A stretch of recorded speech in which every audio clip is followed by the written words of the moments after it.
बिस्मिल्लाहिर्रहमानिर्रहीम अस्सलाम वालेकुम। अच्छा जी, आज हम डिस्कस करेंगे थ्योरम है 12.1, थर्ड थ्योरम है 12 चैप्टर का। तो इस थ्योरम में कहता है कि ट्राइंगल है कोई, उसके राइट बाइसेक्टर्स हैं, प्रूव करना है कि राइट बाइसेक्टर्स कंकूरेंट होंगे।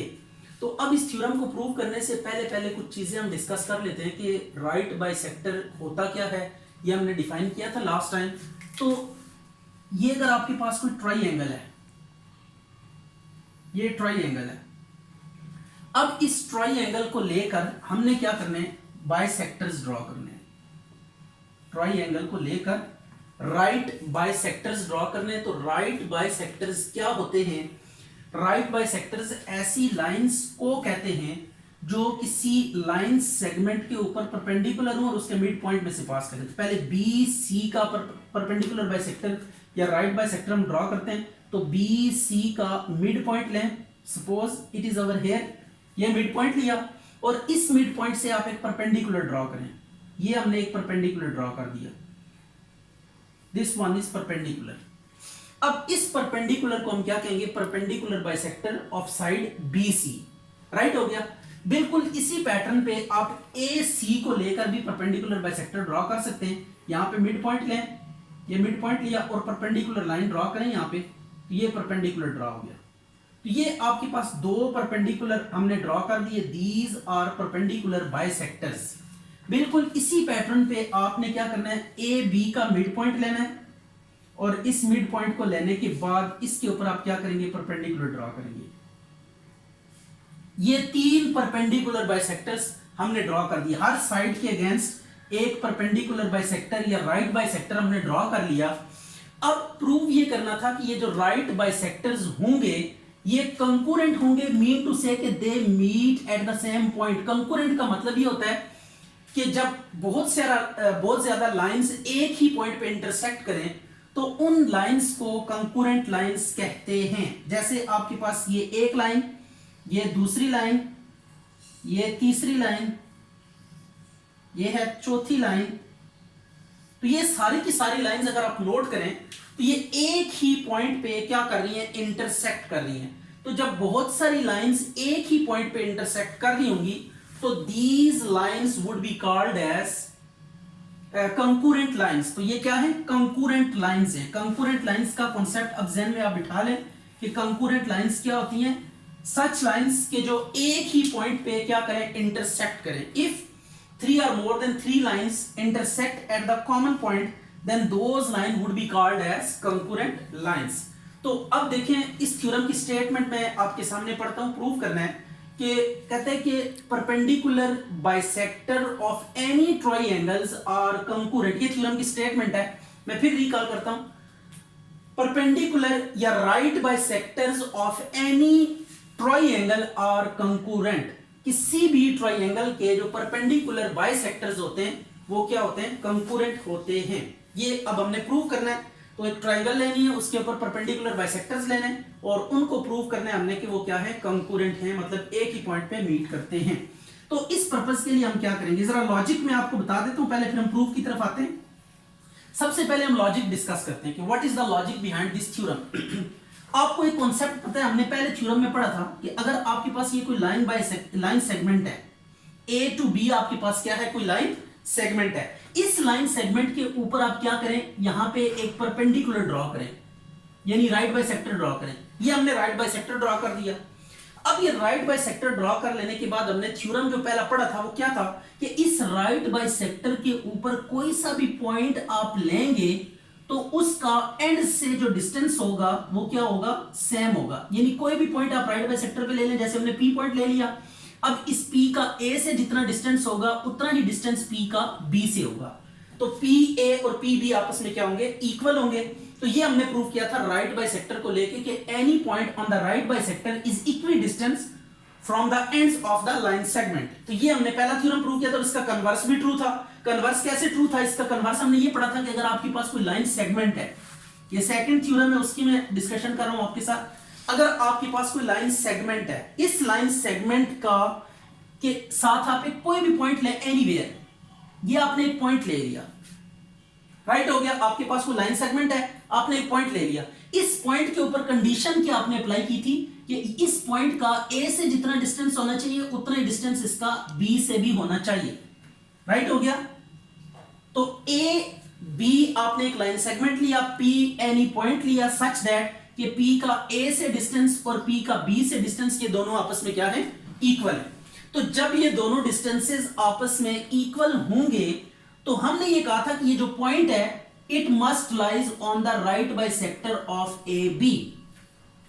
ठीक हो गया। तो ये दो कॉन्सेप्ट हम यूज करेंगे, इसको गिवन के तौर पे लेंगे और फिर इसको भी हम एज अ गिवन ही लेकर हम जो मेन रिजल्ट है उसको प्रूव करेंगे। तो ये दो रिजल्ट आपने ध्यान में रखने हैं कि परपेंडिकुलर बाइसेक्टर या राइट बाइसेक्टर के ऊपर कोई सा भी पॉइंट लें तो उसका जो एंड से डिस्टेंस होता है वो सेम होता है। अगर कोई पॉइंट आप किसी लाइन सेगमेंट के साथ इस तरह लें कि उस पॉइंट का दोनों एंड से डिस्टेंस सेम हो तो देन क्या होता है, वो पॉइंट राइट बाइसेक्टर के ऊपर लाई करता है।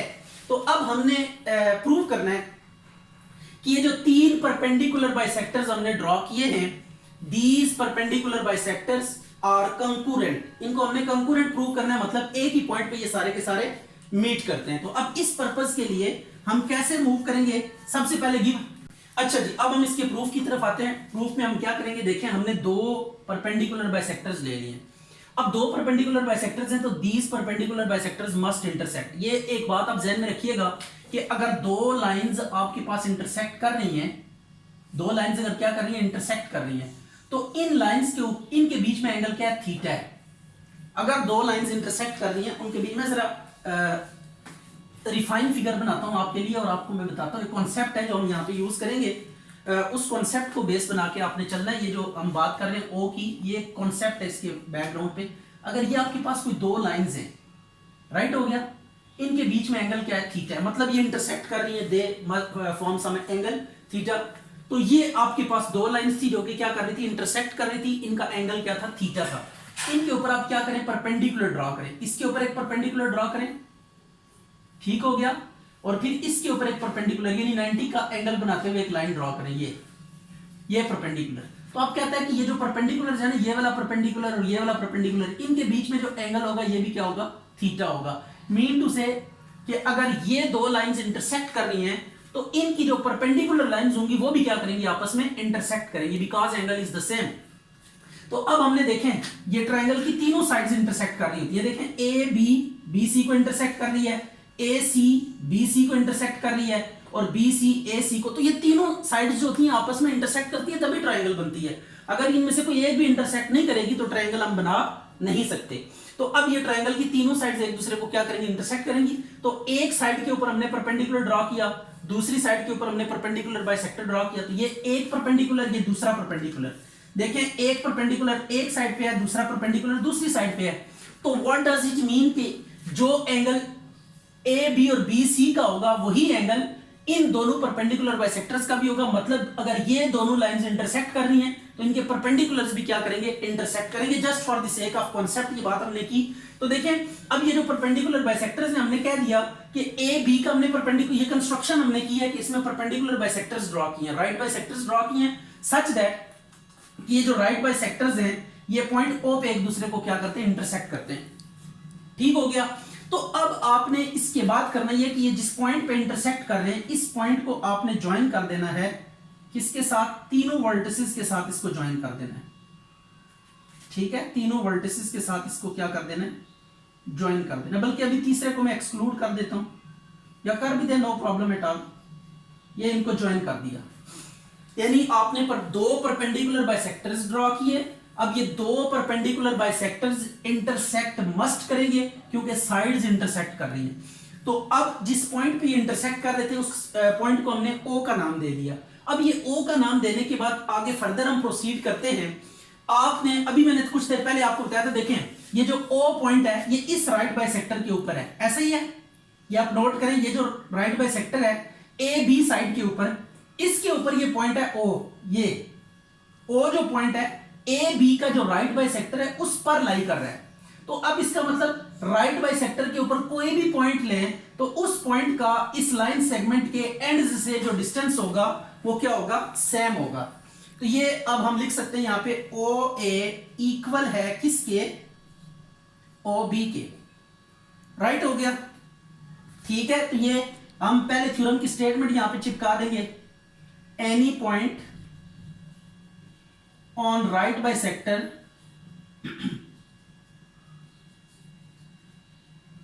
of a line segment is equidistant from its ends। तो ये हमने लॉजिक यूज किया। इस लॉजिक की मदद से हमने क्या किया, ओ ए और ओ बी को हमने इक्वल रख दिया। ये हम पहला थ्योरम हमने यूज किया कि राइट बाइसेक्टर के ऊपर कोई सा भी जो पॉइंट होगा उसका लाइन सेगमेंट के एंड से जो डिस्टेंस होगा वो सेम होगा, यानी ओ ए और ओ बी आपस में इक्वल। इसी तरह इस राइट बाइसेक्टर की अगर हम बात करें, इस राइट बाइसेक्टर की अगर हम बात करें तो ये जो राइट बाइसेक्टर है ये बी सी के ऊपर है, तो इसका मतलब ये कि ओ जो पॉइंट है इस राइट बाइसेक्टर के ऊपर लाई कर रहे हैं, तो इसका मतलब ये कि ओ का बी से और ओ का सी से डिस्टेंस क्या होगा, सेम होगा। तो अब हम लिखेंगे ओ बी इक्वल है किसके, ओ सी के। इसको 1 का नाम दे दें और इसको आप 2 का नाम दे दें, ठीक है। तो बाय प्रीवियस आर्गुमेंट, ये सेम आर्गुमेंट हमने यूज करना है ऊपर वाला।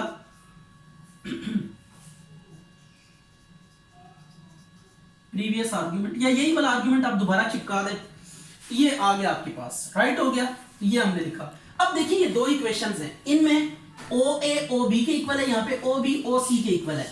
तो कंपैरिजन करें, इन दोनों को जब कंपेयर करेंगे तो ओ बी दोनों में सेम है, तो ओ बी एक्सक्लूड हो जाएगा और क्या बचेगा आपके पास, ओ ए इज इक्वल टू ओ सी। ये कैसे लिखा, बाय आर्ग्यूमेंट, सॉरी ये कंपेयरिंग, इसमें क्या लिखना है, कंपेयरिंग 1 and 2, ठीक है। तो ये ओ ए आपके पास किसके इक्वल आ गया, ओ सी के इक्वल आ गया। तो अब देखें ओ ए सी। अब हम बात करते हैं ए और सी। तो ये ए है आपके पास और ये सी है। ये दूसरा थ्योरम अब यहां पे यूज होने लगे, इसको बड़ा केयरफुली आप ऑब्जर्व करें। सेकंड थ्योरम अब हम यूज करने लगे। ये आपके पास ए और सी पॉइंट्स हैं।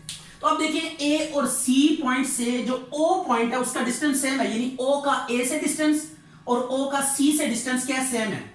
तो आपको ये बात पता है कि हमने जो सेकंड थ्योरम की स्टेटमेंट पढ़ी थी कि अगर आपके पास कोई लाइन सेगमेंट है, या आपके पास एक लाइन सेगमेंट है, इसके एंड पॉइंट्स हैं ए और सी, इसके एंड पॉइंट्स हैं, और ओ कोई पॉइंट है सच दैट कि ओ ए और ओ सी आपस में, यानी ओ पॉइंट का ए से और सी से डिस्टेंस क्या है, सेम है। तो अब इसका मतलब क्या है, अगर ऐसी बात है तो ये जो पॉइंट ओ होगा ये ए सी के राइट बाइसेक्टर पर लाई करेगा, ठीक हो गया। तो अब इससे ये बात समझ आती है, ठीक है, ये बात आपने ध्यान में रखनी है। This implies O lies on the right bisector of A C के राइट बाइसेक्टर पर लाई करेगा। अच्छा जी, अब ये O lies on the right bisector of AC, तो इसका मतलब ये है कि जब AC का राइट बाइसेक्टर ड्रॉ करेंगे तो वो भी कहां से पास करेगा, O पॉइंट से ही पास करेगा। तो इसका मतलब O is the point, common point, या O is the point where all three right bisectors intersects, ठीक है। तो O lies on the right bisector of AC। तो हमने दो का बाइसेक्टर लिया, वो O पॉइंट पे इंटरसेक्ट कर रहा था और प्रूव कर दिया कि O जो है ना ये तीसरे का भी क्या है, पॉइंट ऑफ इंटरसेक्शन है, यानी तीसरा जो राइट बाइसेक्टर होगा वो भी O पॉइंट पे जाके पहले दो को मीट करेगा, ठीक है। तो अब यहाँ पे आप नीचे छोटा सा रिजल्ट आप लिख दीजिएगा, ये इसको हम यहाँ पे बल्कि लिखने की कोशिश करते हैं, यहाँ पे मैं लिख देता हूँ, आपने इसको बिल्कुल नीचे, O lies on the right bisector of AC, तो this implies right bisectors of AB, BC and CA meet at the same point, ठीक है। यहां पे क्या है, एयर O पॉइंट पे, तो हेंस दे आर कंकरेंट। तो आप यहां पे आगे छोटा सा और भी लिखते हैं, हेंस दे आर कंकरेंट।